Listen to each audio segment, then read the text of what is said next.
আপনি আওয়ামী লীগের রূপ দেখবেন এই জানুয়ারিতে। আওয়ামী লীগ আইব আরো শক্তিশালী, আরো ভয়ঙ্কর টর্নেডোর রূপে। আওয়ামী লীগের জন্য আমরা প্রয়োজনে আরেকবার জীবন দেব। এই জানুয়ারিতেই খেলা হবে। বৈষম্য বিরোধী ছাত্র আন্দোলনের আহ্বায়ক হাসনাত আব্দুল্লাহ সেনাবাহিনীর হাতে গ্রেপ্তার হয়েছেন। বাংলাদেশের হিন্দুদের সুরক্ষায় এবার ভারতীয় সেনা পাঠানোর দাবি। তাহলে সত্যিই কি ভারত সরকার সৈন্য পাঠাতে চলেছে বাংলাদেশে? Breaking news. আওয়ামী লীগ আর হচ্ছে বিএনপি, ডক্টর ইউনূস কিংবা উপদেষ্টা সমন্বয় যে বা যারা আছে, এদের বিরুদ্ধে বড় একটি ওয়াকার সাহেব সচল হয়েছে, ওনার পাঙ্খা গজাইছে ইন্ডিয়ার সচিব নিয়ম বহির্ভূতভাবে ক্যান্টনমেন্টে যাইয়া যখন দেখা করছে, তারপর থেকে গত বুধবার সে খালেদা জিয়ার সাথে গেছে দেখা করতে। আমি যে প্রথম থেকে বলে আসতেছি যে এই ওয়াকার এটা ইন্ডিয়ান মাল। বাংলাদেশের সেনাপ্রধান ওয়াকারুজ্জামান রীতিমতো খেলছেন। বিএনপির সভানেত্রী খালেদা জিয়ার বাসভবনে গিয়ে সস্ত্রীক দেখা করলেন। এবং এক্ষেত্রে সরকারও সহায়তা করছে, এটা বিএনপির সন্দেহ। এই সন্দেহ বিএনপিকে ধ্বংসের দিকে নিয়ে যেতে পারে, এই সন্দেহ বিএনপিকে ডুবাবে। তাহলে কি ইউনূস, এই সৎকর মহাজন ইউনূস আমাদের দেশের সার্বভৌমত্বকে পরিকল্পিতভাবে হুমকির মুখে ফেলছে? আমাদের সীমান্তকে কি পরিকল্পিতভাবে হুমকির মুখে ফেলছে? প্রত্যেকটি মুহূর্ত কাটাতে হচ্ছে আতঙ্কে। ঠিক এই মুহূর্তে দাঁড়িয়ে বাংলাদেশ ছাত্রলীগের নেতাকর্মীদের পাশে থাকার, সহযোগিতা করার সুযোগ এবং সক্ষমতা সবসময় আমাদের হচ্ছে না। স্পষ্ট করে আমরা বলতে পারবো না, কারণ আওয়ামী লীগের ভিতরে এবং বাহিরে দুই রকমের কথা থাকে, দুই রকমের আওয়াজ থাকে। যেটা ভিতরে হয় এটা বাহিরে প্রকাশ হয় না, আর যেটা বাহিরে হয় সেটা ভিতরে হয় না। যেই আলটিমেটামটা এসেছে, আমার কাছে প্রথমে মনে হয়েছিল যে না, এটা ঠিক না, কিন্তু অনেক চিন্তা ভাবনা করে দেখলাম ঘটনা তো ঠিকই আছে। দেখতে পাচ্ছি আসলে পেছনে কি হচ্ছে। বড় বড় যারা রাজনৈতিক বিশ্লেষক আছেন, কেউ কেউ বলছেন যে এই মুহূর্তে ভারতে মোদী সরকারের হাতে হাউসবন্দি মানে গৃহবন্দী আছেন শেখ হাসিনা। আসসালামু আলাইকুম রহমতুল্লাহ। সবাই কেমন আছেন? আশা করি সবাই অনেক অনেক ভালো এবং সুস্থ আছেন। সবাইকে স্বাগতম জানাচ্ছি আমাদের আরেকটি নতুন ভিডিওতে। প্রতিদিনের মতো আমি আপনাদের সিরিয়াত ফারুকি। দর্শক, আজকের ভিডিও টাইটেল এবং থাম্বনেল দেখে ইতিমধ্যে বুঝতে পেরেছেন কি বিষয়টা নিয়ে কথা বলবো। ভিডিওর শুরুতে আপনারা বেশ কিছু অংশ বিশেষ দেখেছেন, যেখানে বুঝতে পেরেছেন বর্তমানে দেশের যে চলমান পরিস্থিতি, দেশের যে বর্তমান অবস্থান, সেটা নিয়ে আমরা কিছু অংশ দেখে বুঝতে পেরেছেন আজকের ভিডিওটি কতটুকু গুরুত্বপূর্ণ হতে চলেছে। তাই সবাইকে আমি অনুরোধ করব দেশের বর্তমান পরিস্থিতি জানতে বা দেশের বর্তমান অবস্থা কি সেটা সম্পর্কে জানতে অবশ্যই আজকের ভিডিওটি আপনাদের জন্য অনেক অনেক গুরুত্বপূর্ণ।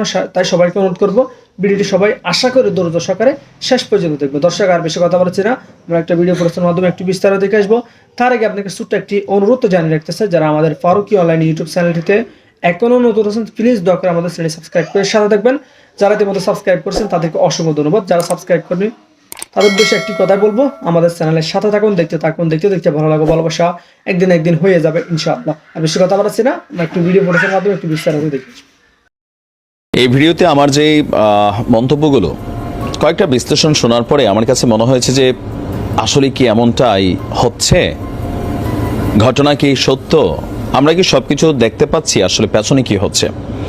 বড় বড় যারা রাজনৈতিক বিশ্লেষক আছেন, কেউ কেউ বলছেন যে এই মুহূর্তে ভারতে মোদী সরকারের হাতে হাউসবন্দি মানে গৃহবন্দী আছেন শেখ হাসিনা। আর এটার সপক্ষে বেশ কিছু আলোচনা তখন তারা করেছেন, তখন আমার কাছে কয়েকটা আলোচনার মধ্যে খুবই গুরুত্বপূর্ণ অংশ সামনে উঠে এসেছে। আজকে 5 মাস হয়ে গেছে শেখ হাসিনা আসলে কোথায় আছেন? ভারতের গণমাধ্যমগুলোর বরাত দিয়ে যতটুকু আমরা তথ্য পাচ্ছি, এর বাহিরে আদৌ শেখ হাসিনার অস্তিত্ব সম্পর্কে কোনো কিছু কিন্তু আমরা পাচ্ছি না। তো বলবেন যে ভাই, যে অডিও রেকর্ড, তাই না? এই ইস্যুটা আসেন। প্রথম দিকে যে অডিও রেকর্ডগুলো ফাঁস হয়েছে, প্রথম দিকে এগুলো এক রকমের ছিল, কিন্তু সর্বশেষ যুক্তরাজ্যে আওয়ামী লীগ কর্তৃক একটা বড় ধরনের কনফারেন্স হয়েছিল, বিশাল একটা প্রোগ্রাম হয়েছিল। সেখানে শুধুমাত্র যুক্তরাজ্য না, ইউরোপীয় বসবাসকারী, আমেরিকাতে বসবাসকারী অনেকেই সেই প্রোগ্রামে উপস্থিত হয়েছিলেন। এমনকি কথা ছিল সেই প্রোগ্রামে ভার্চুয়ালি অংশগ্রহণ করবেন শেখ হাসিনা। তো তিনি অংশগ্রহণ করেছেন, কিন্তু মজার বিষয় হচ্ছে তিনি অডিও কলে অংশগ্রহণ করেছেন। একটু আশ্চর্য মনে হচ্ছে না যে কেন শেখ হাসিনা সেই কনফারেন্সের মধ্যে অডিও কলে আসলে কানেক্ট হলো? তিনি তো যদি গৃহবন্দী নাই থাকেন, যতটুকু আমরা কয়েকটা পত্রিকার মারফত শুনছি যে তিনি দিল্লিতে আছেন বিশেষ ইয়াতে, আবার কেউ কেউ বলছেন তিনি খুবই খোলামেলা ফ্রেশ মুডে আছেন। তো এই পর্যন্ত তিনার ভিডিওতে কোনো রকম অবস্থান প্রকাশিত হয়নি। এখন এই প্রোগ্রামটার মধ্যে এই জিনিসটা খুবই কনসার্নেবল ছিল যে এত আওয়ামী লীগের নেতাকর্মীরা, এই দুঃসময় আওয়ামী লীগের চলছে, বিশেষ করে যারা ইউরোপে আছে তাদের তো একটা দেখভাল বা দায় দায়িত্ব আছে, সেইখানে শেখ হাসিনা সরাসরি ভিডিও কলে আসবেন, যেমন তারেক রহমান সেই প্রযুক্তির যুগে যেটা খুবই সম্ভব যে নেতারা এক পলক দেখলে কর্মীরা উজ্জীবিত হয়। কেন শেখ হাসিনা সেই প্রোগ্রামে তিনি আসলে ভিডিও কনফারেন্সে আসলেন না? অডিও কলগুলো নিয়েও নানান ধরনের মন্তব্য আছে। আমার কাছে কিছু কিছু মন্তব্য যৌক্তিক মনে হয়েছে। যেমন ধরেন, ভারতের সাথে শেখ হাসিনার সম্পর্ক, মানে ভারত যা নেওয়ার কিন্তু প্রথম দিকে নিয়ে গেছিল, পরবর্তী সময়ে নানান কারণে মানে সর্বশেষ দিকে এসে মোদির সাথে সম্পর্কটা খুব বেশি পজিটিভ ছিল না। মেইন রিজন হচ্ছে এই 2024-এ যে নির্বাচন করে আওয়ামী লীগ ক্ষমতায় আসছিল, পাশ করার পরপরে তিনি চীন সফর করেছিলেন এবং তার এই চীন সফর ঘিরে একটা বিরূপ প্রতিক্রিয়া ভারত দেখিয়েছিল।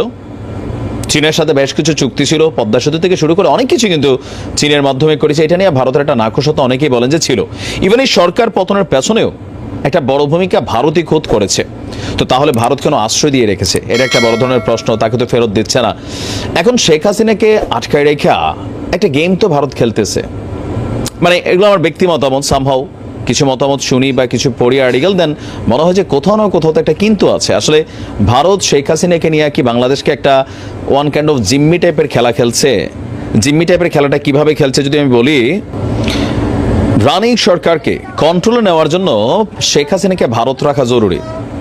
যেমন ধরেন, টুস করে ঢুকে পড়বো, সব বাংলাদেশের মধ্যে ভয়টা, এই মিছিল মিটিং এই সেই আন্দোলন শুরু হয়ে গেল, মানে অন্তর্বর্তী সরকার ভয় পাচ্ছে। এখন যদি শেখ হাসিনাকে ফেরত পাঠাইয়াই দেয়, তিনি চলে আসেন, গ্রেপ্তার হবেন, জেলে আছেন, ঘরের মেয়ে ঘরে আছে, সরকারের জন্য টেনশনের কিছু হবে না। যতক্ষণ পর্যন্ত তিনি সীমানার বাইরে আছেন, টেনশন তো কাজ করবেই। কখন শেখ হাসিনা ঢুকলো রে, কখন আওয়ামী লীগ আবার রাজপথে নামলো রে। অন্তর্বর্তী সরকারের মধ্যে কিন্তু এই ভয়টা আছে। সমন্বয়কদের মধ্যে 100-150 আছে না? আছে। কেন? আওয়ামী লীগ রিটার্ন করলে সবার আগে যাদেরকে শায়েস্তা করবে এরা হচ্ছে সমন্বয়ক। এমনকি একজন না, এদের ফুল ফ্যামিলি পর্যন্ত আওয়ামী লীগ কিন্তু ঘটনা ঘটাবে, এটা হচ্ছে খুবই বাস্তবতা। তো এখন এই যে ডর ভয়, এগুলা দেখানো সম্ভব শুধুমাত্র যতক্ষণ শেখ হাসিনা বাংলাদেশের বাহিরে আছেন। এখন শেখ হাসিনাকে সেখানে রেখা অন্তর্বর্তী সরকারের সাথে, আপনি দেখেন আমাদের বেশ কিছু রাজনৈতিক দল বারবার বলছে ভারতের সাথে কি কি চুক্তি আছে সব প্রকাশ করেন, কিন্তু এখন পর্যন্ত আপনি দেখছেন গত 5 মাসে কোনো চুক্তি প্রকাশিত হইতে ভারতের সাথে কোনো রকম মানে ওই ইন্টারনেট, একটা এই ইন্টারনেট খেলে বাংলাদেশের উপর দিয়ে যাইতে দিব না। এছাড়া বাকি যে জিনিসগুলো আছে, আপনি কোথাও কোন জায়গাতে আপনি গ্যাপ দেখছেন? বড় ধরনের ডিল, চুক্তি, ট্রানজিট, এ টু জেড কোথাও না। আমাদের সরকার খুবই ওচা চোরা গলায় ভারতের বিরুদ্ধে কথা বলতে পারতেছে না। আবার মোদি আরেকটা খেলা খেলতেছে, ডক্টর মোহাম্মদ ইউনূসের সাথে সে কথা বলছে না। মানে সবকিছু মিলাইয়া একটা গেম তো ভারত খেলতেছে মনে হচ্ছে। ইভেন আমি যতটুকু আমরা বুঝি যে আওয়ামী লীগের যে সকল নেতারা ভারতে এই মুহূর্তে পলায়নরত আছেন, এদের অনেকেও কিন্তু হালকা ঝাপসা দেখা যাচ্ছে। ওইখানেও নিশ্চয়ই একটা অর্থনৈতিক লেনদেন, বাণিজ্য, ধান্দাবাজি আছে। ভারত যথেষ্ট করাপ্টেড একটা দেশ, বাংলাদেশের থেকে কোনো অংশ কম না। ভারতের টার্গেটের মধ্যে অন্য কিছু আছে। ইভেন শেখ হাসিনাকে বাংলাদেশে আদৌ আর ফিরতে দিবে কিনা ভারত, তিনি চাইলেও আর ফিরতে পারবেন কিনা, সেটাও একটা প্রশ্ন। কারণ তিনি যদি ফিরে আসেন, এতে ট্রাম্প কার্ডটা হাতছাড়া হয়ে যাবে, বাংলাদেশ স্থিতিশীল থাকবে। কেন? যেমন খালেদা জিয়াকে শেখ হাসিনা তিনি জেলে রেখেছিলেন, তাই না? তো তিনি যদি দেশের বাইরে থাকতেন, আওয়ামী লীগ এই ভয়টা পাইতো সামহাউ। এখন যতক্ষণ পর্যন্ত এটা আউট অফ গ্যালারি, দেন একটা টেনশন, পরবর্তী সময় বিএনপি আসলে একটা টেনশন, নানান ধরনের একটা অস্থিরতা কিন্তু তৈরি হয়ে আছে। তো ভারতের সাথে শেখ হাসিনার যে বন্ধুত্ব ছিল গত 5 মাস হয়ে গেল, কোনো কোথাও টিভি প্রোগ্রাম ওইগুলো তো দেখাই না। তার উপরে আওয়ামী লীগের এত বড় একটা প্রোগ্রাম গেল, তিনি যেসব কথাগুলো বললেন সবকিছু মিলে মনে হচ্ছে যে সামহাও তিনি র কর্তৃক কন্ট্রোলিং হচ্ছেন। তারা তাকে যা বলার জন্য বলছে তিনি তাই বলছেন। কারণ শেখ হাসিনার রাজনীতির সাথে আমাদের ওনার ফোন কলগুলো নিয়ে আমি বলছিলাম বহুত আগে, যেগুলোকে এআই ফেক করা, এআই এর ডিপ ফেক ক্রিয়েশন। ওয়াই? কারণ তিনি যেই লেভেলের খেলোয়াড়, এই লেভেলের খেলোয়াড় হয়ে তিনি যেসব কথাগুলো বলতেছেন আমরা শুনতেছি, দেখতেছি, মনে হচ্ছে না খুবই বাচ্চা বাচ্চা টাইপের। আপনারাও বলছেন যে ভাই এটা মানে এআই। এখন এই কলগুলো যদি সত্যি সত্যি হয়, তার মানে শেখ হাসিনা কেন এমন ধরনের কথা বলছেন? নর্মালি একটা বাচ্চা এই ধরনের কথা বলার কথা না। হয়তো একটি স্ক্রিপ্ট হাতে ধরাই দিচ্ছে যে আপনি পড়েন। বলা হয় থাকে যে 1975 সালে বঙ্গবন্ধু শেখ মুজিবুর রহমানের মৃত্যুর পেছনেও ভারতের হাত আছে, শহীদ প্রেসিডেন্ট জিয়াউর রহমানের মৃত্যুতেও ভারতের হাত আছে।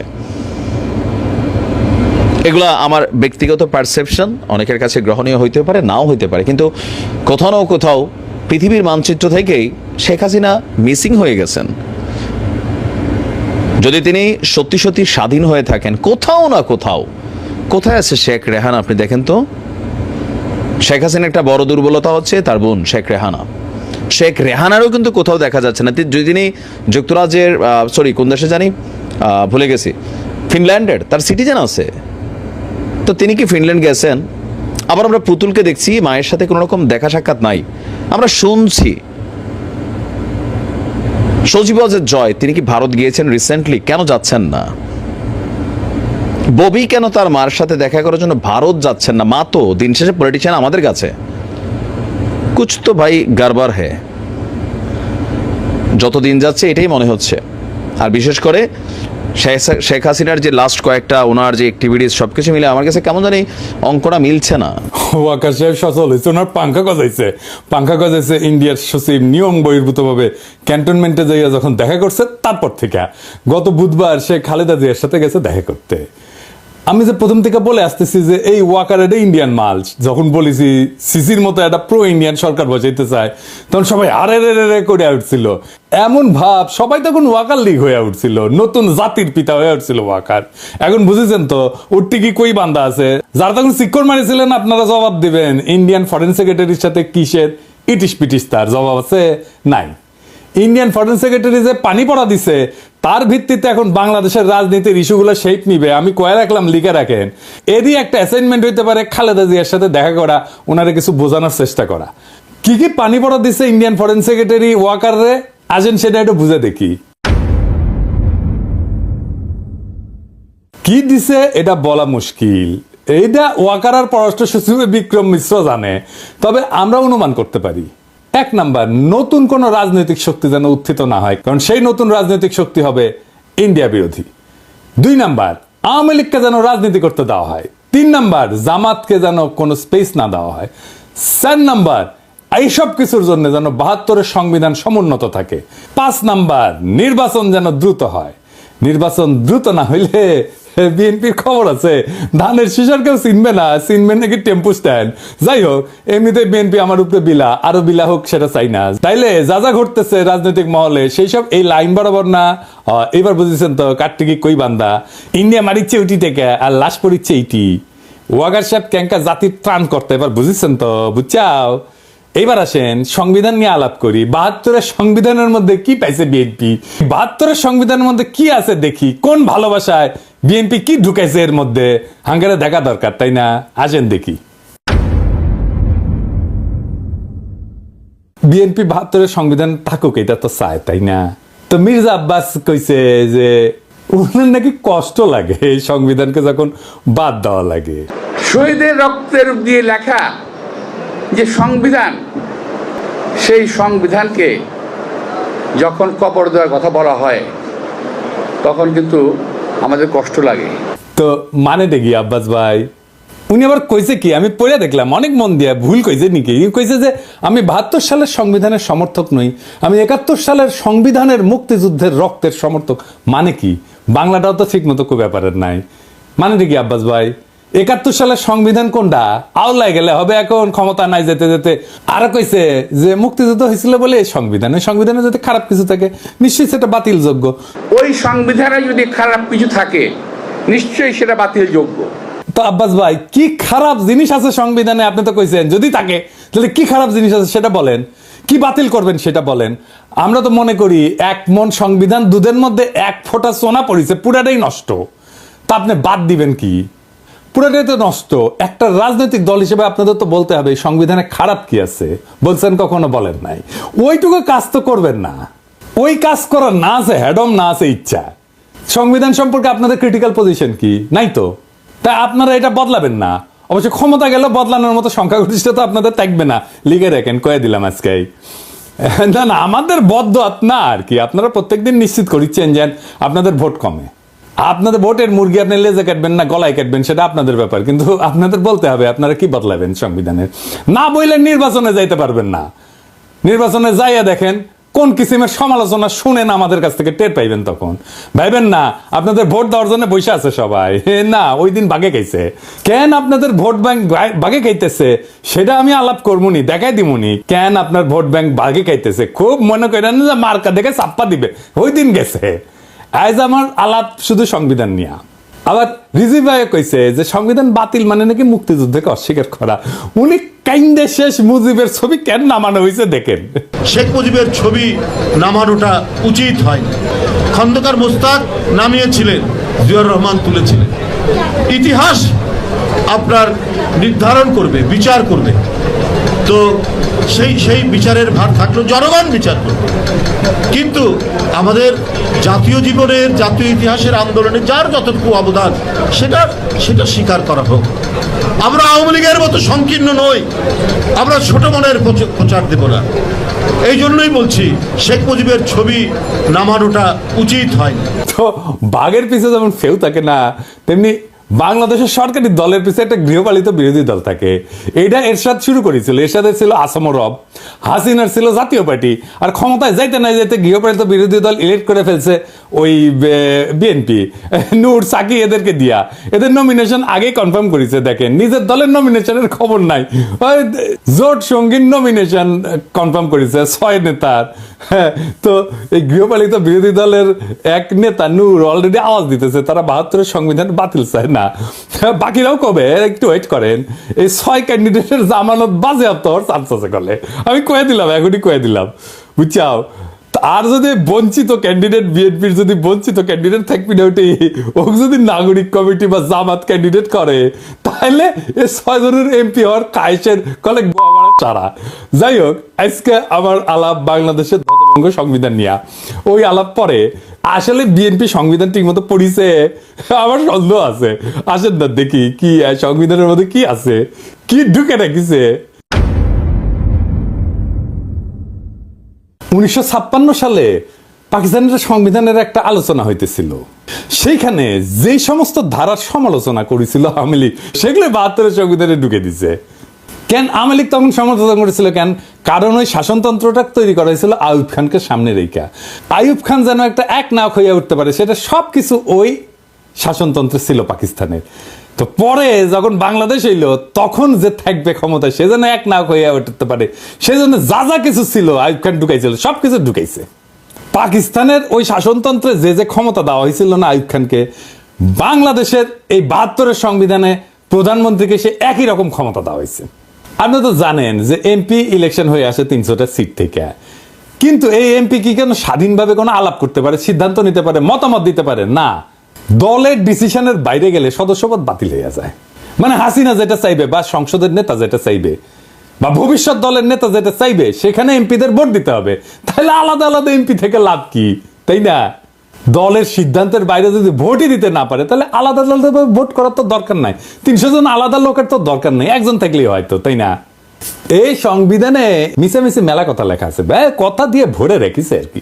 লিখেছে প্রজাতন্ত্রের সকল ক্ষমতার মালিক নাকি জনগণ। ভাবতে তার মানে আমি আপনি জনগণ, তা আমি আপনি মালিক তো, তাই না? হ্যাঁ, তো লিখেছে কি? লিখেছে প্রজাতন্ত্রের সকল ক্ষমতার মালিক জনগণ। এটা দিয়া কিন্তু শেষ না, এরপরে বাক্যটা একটা সেমিকলন চিহ্ন দিয়া আবার ঘোষণা করছে যে এই ক্ষমতা কেবল সংবিধানের অধীনে ও কর্তৃত্বে কার্যকর হইবে। তাহলে প্রশ্ন যেটা স্বাভাবিকভাবে আসে সেটা হইতেছে যে সংবিধান জনগণের যে ক্ষমতা, এটা কাদের, কিভাবে প্রয়োগের দায়িত্বটা দিছে কাকে? এই ক্ষমতা কেবল সংবিধানের অধীনে ও কর্তৃত্বে কার্যকর হবে। তার মানে কি? তার মানে এই ক্ষমতাটা প্রয়োগের দায়িত্ব কারে দিছে, বুঝছেন? এই ক্ষমতা প্রয়োগের মালিক হইতেছে প্রধানমন্ত্রী।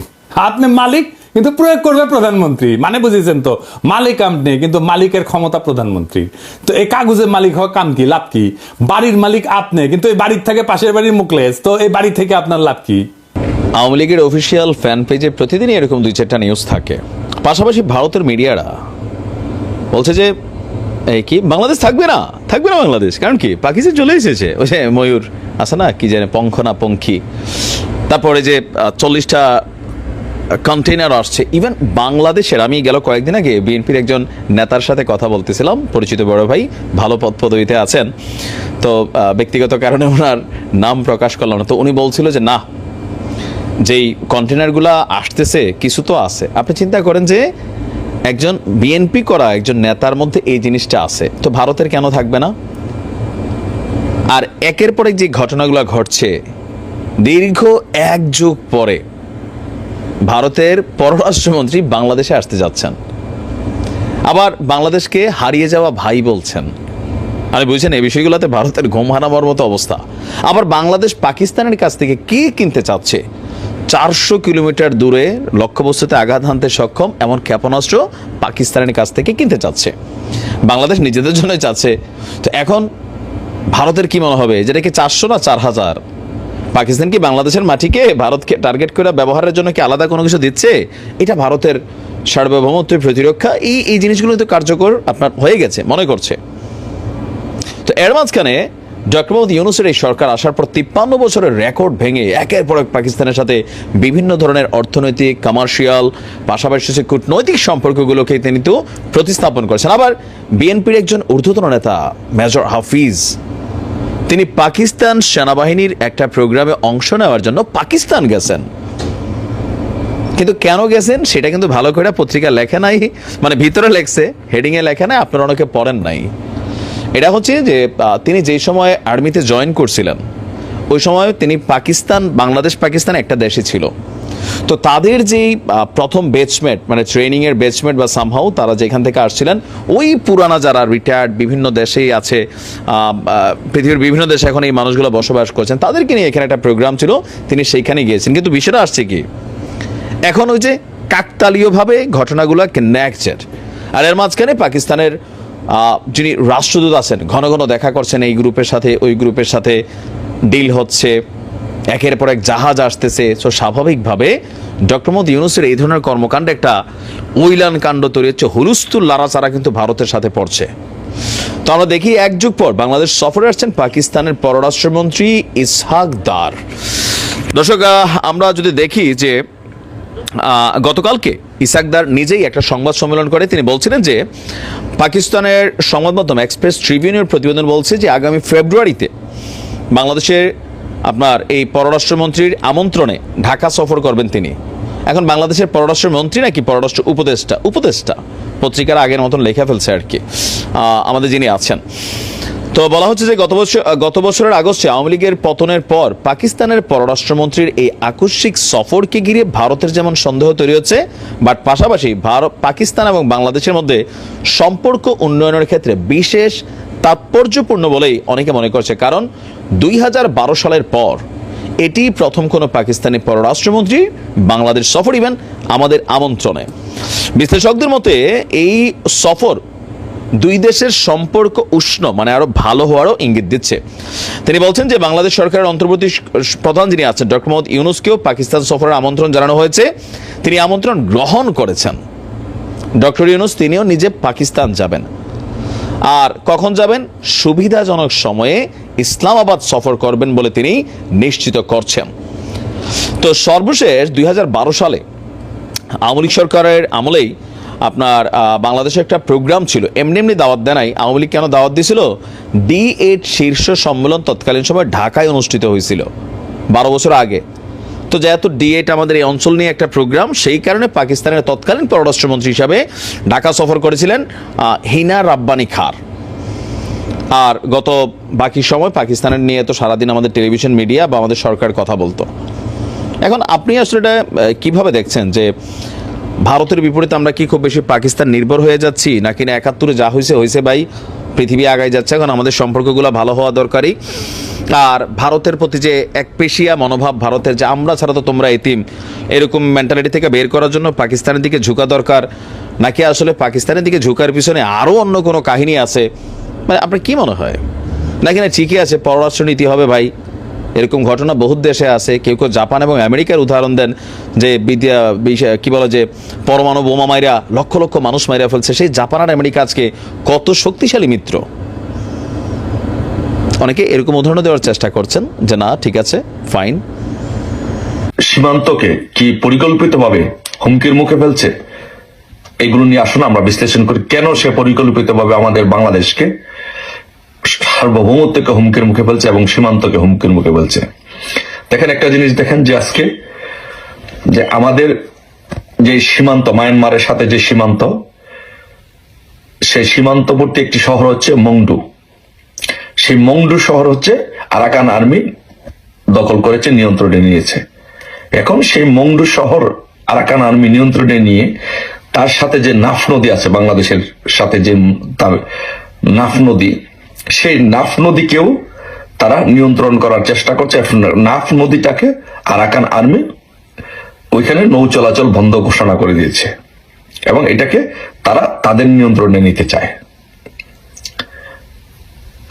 কিন্তু আমাদের ইউনূস সরকার কি করছে? যখন বঙ্গবন্ধু কন্যা মাননীয় প্রধানমন্ত্রী শেখ হাসিনা যখন ছিলেন, তখন তো এই বিষয়গুলো বাংলাদেশের 1 ইঞ্চি মাটিও উনি ছেড়ে দেননি এবং এগুলো ডিপ্লোম্যাটিক্যালি চমৎকারভাবে উনি হ্যান্ডেল করেছেন। পাশাপাশি আরেকটা জিনিস যদি আপনি দেখেন, যে মাহফুজ, যে উপদেষ্টা মাহফুজ, সে একটি নতুন ম্যাপ নির্ধারণ করে এটি প্রকাশ করেছে। সেই ম্যাপের মধ্যে সে ভারতের কিছু অংশকে বাংলাদেশের অংশ হিসেবে দাবি করেছে। এখন একটি স্বাধীন রাষ্ট্র, স্বাধীন সার্বভৌম রাষ্ট্র যদি আরেকটি স্বাধীন সার্বভৌম রাষ্ট্রের অংশকে নিজেদের বলে দাবি করে, যেহেতু উপদেষ্টা মাহফুজ সে নিজে একজন উপদেষ্টা, সে যখন এই কাজটি করে, তার মানে কি হচ্ছে যে সরকার আরেকটি দেশের ভূখণ্ডকে তার নিজের দাবি করে সে নতুন ম্যাপ প্রকাশ করেছে। এখন যে স্বাধীন সার্বভৌম আরেকটি দেশ ভারত, এটা কি ছেড়ে দিবে? কখনোই ছেড়ে দিবে না।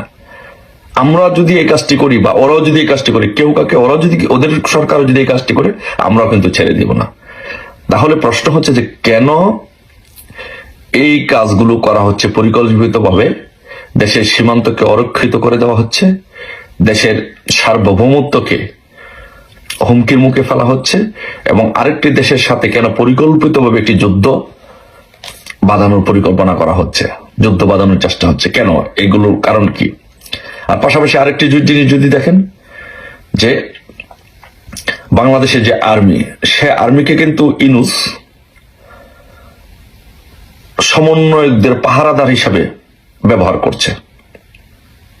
আর্মি তো সমন্বয়কদের পাহারা দেওয়ার জন্য বাংলাদেশে আর্মি হয় নাই। বাংলাদেশে আর্মির একটি গৌরবোজ্জ্বল ইতিহাস আছে, বাংলাদেশে আর্মির একটি নাম আছে, সুনাম আছে, তারা দেশে বিদেশে সুনামের সহিত তাদের দায়িত্ব পালন করেছে। কিন্তু সে আর্মিকে কি করছে ইউনূস? সমন্বয়কদের পাহারাদার হিসাবে ব্যবহার করছে। আর্মিদেরকে দিয়ে বাংলাদেশে আনসারের যে ডিউটি আছে সেই ডিউটি করাচ্ছে। তাহলে চিন্তা করেন যে ইউনূস আজকে বাংলাদেশের এই প্রতিষ্ঠানগুলোকে, বাংলাদেশের সার্বভৌমত্বকে কোথায় নামিয়ে নিয়েছে? সেনাবাহিনীকে দিয়ে আনসারের ডিউটি করাচ্ছে। তারপরে আপনি যদি দেখেন যে বাংলাদেশ সেনাবাহিনী যখন জাতিসংঘের শান্তিরক্ষা মিশনে যায়, জাতিসংঘ শান্তিরক্ষা মিশনের একটি পলিসি আছে, সেই পলিসিতে বলা আছে যে পৃথিবীর সব দেশে এথনিক মাইনরিটিদের ব্যাপারে তারা খুব ভেরি সিরিয়াস, ভেরি কনসার্ন। কিন্তু বাংলাদেশে এই সেনাবাহিনী, আর্মিদেরকে, সেনাবাহিনী এথনিক মাইনরিটিদেরকে প্রটেক্ট করতে পারছে না। ইউনূস সরকার সেটা হতে দিচ্ছে না, ইউনূস হতে দিচ্ছে না। কেন দিচ্ছে না? এই পরিস্থিতি যখন হয়, তারপরে পাশাপাশি আরেকটি জিনিস দেখেন যে ভারত কিন্তু একটি কোন আঞ্চলিক শক্তি নয়, ভারত হচ্ছে একটি পরাশক্তি। ভারত হচ্ছে বিশ্বের মধ্যে একটি পরাশক্তি দেশ। এমন একটি পরাশক্তি দেশের সাথে কেন ইচ্ছাকৃতভাবে যুদ্ধ বাঁধানোর পরিকল্পনা করা হচ্ছে? এগুলো কেন করা হচ্ছে? তারপরে বড়দিনে দেখেন, খ্রিস্টানদের বড়দিনে, ক্রিসমাস ডেতে খ্রিস্টানদের উপর বাংলাদেশে হামলা করা হয়েছে। এই কাজগুলো কেন করা হচ্ছে?